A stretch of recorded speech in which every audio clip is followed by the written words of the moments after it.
할렐루야. 올해 새벽 예배 나오신 모든 분들 주님의 이름으로 환영합니다. 우리 함께 사도신경으로 신앙 고백 드리며 주님 앞으로 나아가겠습니다. 전능하사 천지를 만드신 하나님 아버지를 내가 믿사오며 그 외아들 우리 주 예수 그리스도를 믿사오니 이는 성령으로 잉태하사 동정녀 마리아에게 나시고 본디오 빌라도에게 고난을 받으사 십자가에 못 박혀 죽으시고 장사한 지 사흘 만에 죽은 자 가운데서 다시 살아나시며 하늘에 오르사 전능하신 하나님 우편에 앉아 계시다가 재료로서 산 자와 죽은 자를 심판하러 오시리라. 성령을 믿사오며 거룩한 공회와 성도가 서로 교통하는 것과 죄를 사하여 주시는 것과 몸이 다시 사는 것과 영원히 사는 것을 믿사옵나이다. 아멘. 찬송가 387장 함께 찬양하시겠습니다. 387장 멀리 멀리 갔더니 함께 찬양하시겠습니다.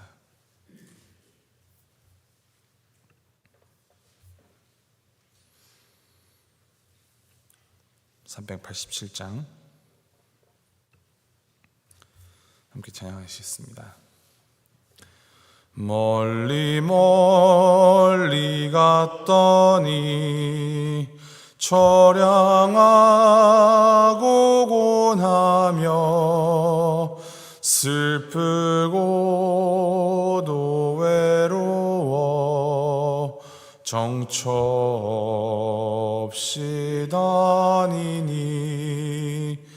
예수 예수 내 주여 지금 내게 오셔서 떠나가지 마시고 길이 함께 하소서. 예수 예수 내 주여 마음 아파올 때에 눈물 씻어 주시고 나를 위로하소서. 예수 예수 내 주여 지금 내게 오셔서 떠나가지 마시고 길이 함께 하소서. 다니다가 쉴 때에 쓸쓸한 곳 만나도 홀로 있게 마시고 주여 보호하소서. 예수 예수 내 주여 지금 내게 오셔서 떠나가지 마시고 길이 함께 하소서. 아멘.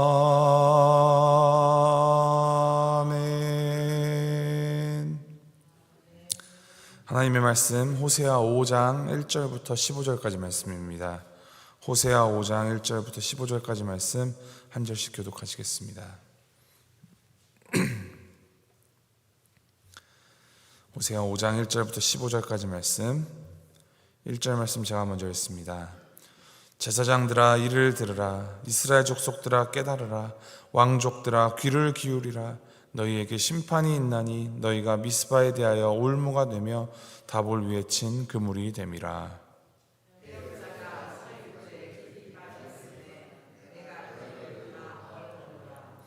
에브라임은 내가 알고 이스라엘은 내게 숨기지 못하나니 에브라임아 이제 내가 음행하였고 이스라엘이 더러워졌느니라.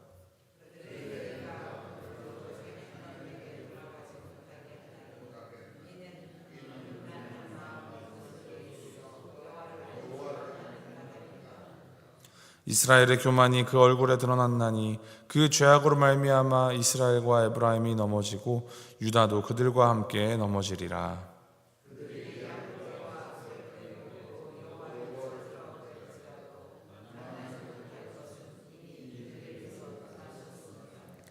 그들이 여호와께 정조를 지키지 아니하고 사생아를 낳았으니 그러므로 새 달이 그들과 그 기업을 함께 삼키리로다.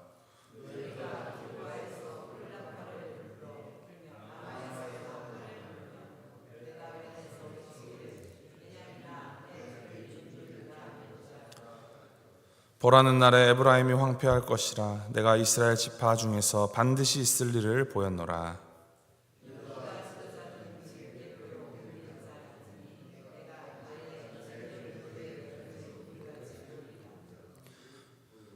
에브라임은 사람의 명령 뒤따르기를 좋아하므로 학대를 받고 재판의 압제를 받는도다.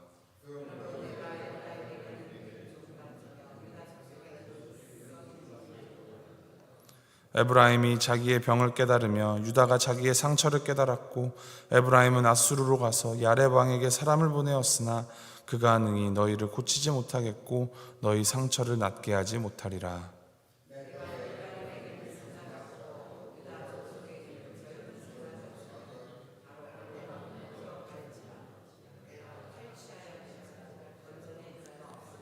(15절) 함께 읽겠습니다. 그들이 그 죄를 뉘우치고 내 얼굴을 구하기까지 내가 내 곳으로 돌아가리라. 그들이 고난받을 때에 나를 간절히 구하리라. 아멘. 하나님께서 우리를 창조하시고 또 사랑하여서 구원하여 주셨습니다. 하나님께서 우리를 만들어 주셨기 때문에 하나님은 우리를 너무나 잘 알고 계시고 그러므로 하나님 앞에 우리가 숨길 수 있는 죄는 없습니다. 하나님께서 모르시는 아픔과 고통도 없습니다.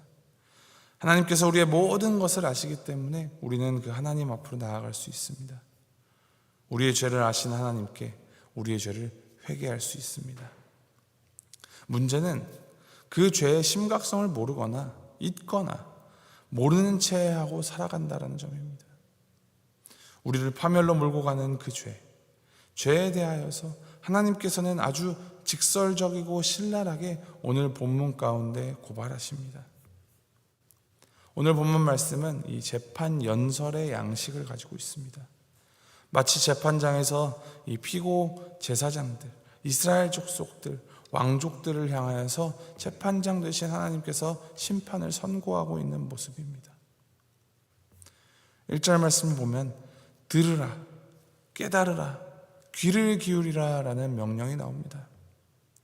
이 단어들은 모두 주의 깊게 듣다, 경청하다라는 의미의 명령형 동사들입니다. 결국 이스라엘이 우상숭배에 빠져서 하나님을 저버리는 가장 근본적인 이유가 그들이 미혹되어 마음을 빼앗겨 버렸기 때문이며 그 마음을 빼앗긴 이유는 하나님의 말씀을 귀 기울여 듣지 않았기 때문에 이 죄에 대하여서 고발하시는 하나님의 이 간절한 외침, 하나님의 울부짖음을 들으라라는 말씀으로 시작합니다. 1절부터 5절 말씀을 보면은 이스라엘은 가늠한 여인과 같습니다. 가나안의 이방 신들에게 몸을 바쳐 음행을 합니다. 음란한 제사 행위와 몸은 이미 더럽혀진 지 오래입니다. 그렇게 덫에 걸려서 숨통이 끊어져 가고 있습니다. 다 죽어갑니다. 누가 누구를 죽이고 학살하는 게 아니라 스스로가 그렇게 올무와 그물에 걸려서 스스로를 살육하고 있는 꼴입니다. 그럼에도 자신들은 모르고 있습니다. 이것이 음행인지도 더러운 짓인지도 자신의 숨통이 끊어져 가고 있는지 죽어가고 있는지도 모르고 또 하나님께로 돌아가야 한다라는 것도 모릅니다. 그 이유가 기록되어 있는데 하나, 여호와를 알지 못하기 때문이다. 오히려 그들 마음이 교만한 마음이 차고 넘칩니다. 그들은 이렇게 말합니다. 우리의 믿음이 얼마나 좋은데요. 우리 제사가 얼마나 세련되고 아름다운데요. 우리의 명성이 얼마나 높은지 아세요? 그렇게 뻔뻔한 얼굴을 하고서는 양떼와 소떼를 끌고 하나님 앞에 부끄러운 줄도 모르고 나아간다 합니다. 6절 말씀, 그들이 양떼와 소떼를 끌고 여호와를 찾으러 갈지라도 만나지 못할 것은 이미 그들에게서 떠나셨습니다. 겉만 번지르르한 제사, 그것은 하나님을 기쁘게 하지 못합니다. 자기 만족입니다.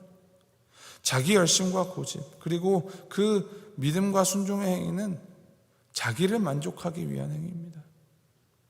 그 겉만 번지르르함 앞에서 이미 하나님은 떠나신 지 오래되었습니다. 오히려 이를 두고 역겹다라고까지 성경에 표현하십니다. 한번 상상해 보십시오. 밤새 나가서 실컷 바람 피우고 온 아내가 아침에 생일상 차려놓고 사랑하는 남편 이렇게 한다면 행복하겠습니까? 일주일 내내 집에 한번 들어오지도 않고 바람을 피운 남편이 생일 선물 비싼 명품을 주면서 사랑하는 내 아내라고 한다면 그것이 사랑으로 느껴지겠습니까? 정조 없는 고백과 선물, 무슨 의미가 있겠습니까? 차라리 면목 없어하고 부끄러워하며 애처로운 얼굴을 하는 것이 훨씬 더 나을 것입니다. 이와 같이 이스라엘의 이런 위선적이고 가식적인 제사를 하나님께서는 절대로 기뻐하지 않으신다라고 말씀하십니다. 우리에게도 마찬가지입니다. 주일 예배, 수요 예배 빠지지 않고 열심히 드리고 매일 새벽에 나와 아침마다 정성을 다해 기도드리고 이러한 종교적 행위만으로 우리를 하나님의 자녀라고 증명하지 않는다라는 말입니다. 하나님을 안다면, 하나님의 사랑을 진정으로 안다면 그것은 내가 드리는 종교적 행위를 통해서가 아니라 삶 가운데서, 나의 삶 가운데서 하나님의 뜻이 드러나는 것, 즉 나를 내려놓고 나의 뜻이 아닌 하나님의 뜻을 따라 일거수일투족이 내 입과 내 손과 발의 행동들이 드러나야 한다라는 것입니다. 그렇게 살아가야 한다라는 말씀입니다. 여호와를 알기 위해 성소를 찾아가고 교회를 찾아가는 것 아니냐, 이렇게 항변할 수도 있습니다. 그러나 교회에 가는 churchgoer 혹은 churchian과 진정 그리스도를 믿고 따르는 크리스찬은 전혀 다릅니다. 누구나 양떼와 소떼를 끌고 성전을 찾아갈 수 있습니다. 하지만 성전을 찾는 자가 모두 다 여호와를 만날 수 있는 것은 아니다라고 오늘 말씀이 분명히 증거합니다. 여호와를 아는 자만 그분을 만날 수 있으며 하나님을 아는 지식이 아닌 자신을 위하여 하나님 앞으로 나아가는 자들은 결국 하나님의 심판을 피할 수 없게 됩니다. 7절 말씀에 이스라엘은 여호와께 정조를 지키지 아니하고 사생활을 낳았으니 이에 상응한 대가를 치러야 합니다. 새 달이 그들과 그 기업을 함께 삼키리로다 합니다. 이 말의 의미가 해석하기가 좀 어렵습니다.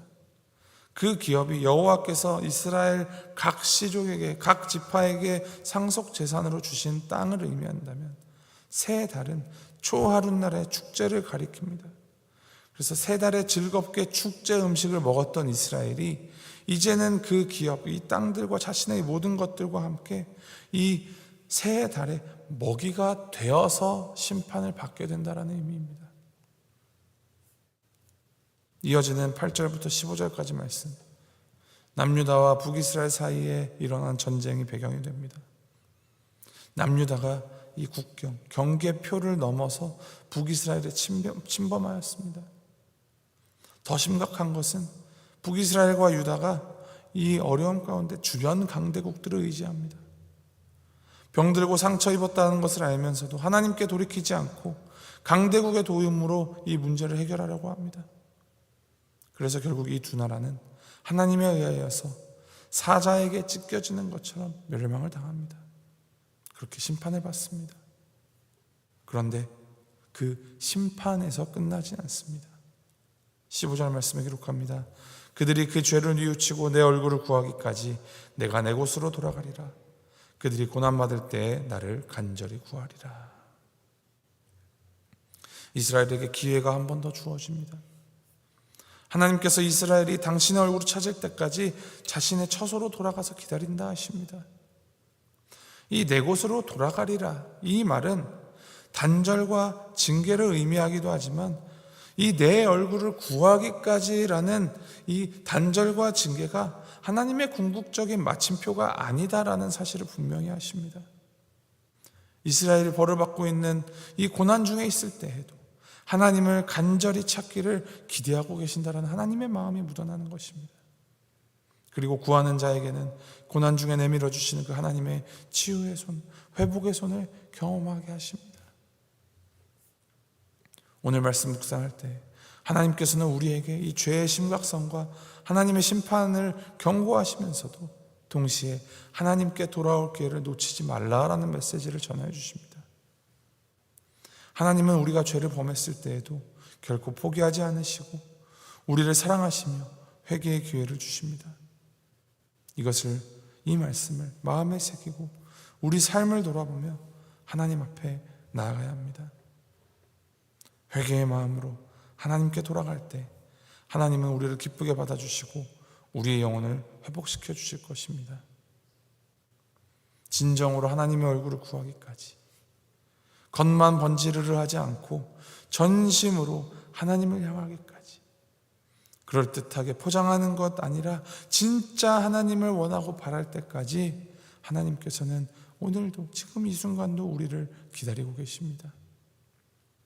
이것을 기억하시고 또 마음에 새기셔서 우리를 기다리시는 우리 하나님께로 오롯이 향하며 우리의 생각보다 크신 우리 하나님을 바라고 또 하나님께 순종하는 오늘 우리 하루에 이 신앙의 걸음을 내딛는 그러한 삶 살아가시기를 주님의 이름으로 소망하고 축복합니다. 함께 기도하시겠습니다. 하나님 아버지, 우리가 하나님을 알기도 전에 하나님께서 우리를 먼저 하셨고 우리를 향하여서 주님께서 손을 내밀어 주셨으며 우리를 사랑하여 주셨음에 감사드립니다. 주님, 오늘 우리의 삶이 자기 기만과 나를 위한 오만으로 가득 찬 삶이 아니라 하나님 아버지의 그 사랑하심 앞에 바르게 응답하는 그러한 삶이 되게 하여 주십시오. 우리를 향한 그 부르심 앞에 겸손히 무릎 꿇음으로 우리가 구원에 오를 수 있는 유일한 기름을 알게 하여 주셔서 오늘 하루도 우리가 말씀하신 하나님의 음성에 귀를 기울이며 살아가는 오늘 하루가 되도록 주님 인도하여 주시옵소서. 주님과 동행하며 주님을 더욱더 알아가며 그 주님의 알아감을 우리의 삶으로 베풀고 또 퍼뜨려 나가는 복음의 삶 살아가도록 주여 함께하여 주시옵소서. 감사드리며 예수님의 이름으로 기도합니다. 아멘. 하늘에 계신 우리 아버지여, 이름이 거룩히 여김을 받으시오며 나라의 마옵시며 뜻이 하늘에서 이룬 것 같이 땅에서도 이루어지이다. 오늘날 우리에게 일용할 양식을 주옵시고 우리가 우리에게 죄 지은 자를 사하여 준 것 같이 우리의 죄를 사하여 주옵시고 우리를 시험에 들게 하지 마옵시고 다만 악에서 구하옵소서. 대개 나라와 권세와 영광이 아버지께 영원히 있사옵나이다. 아멘.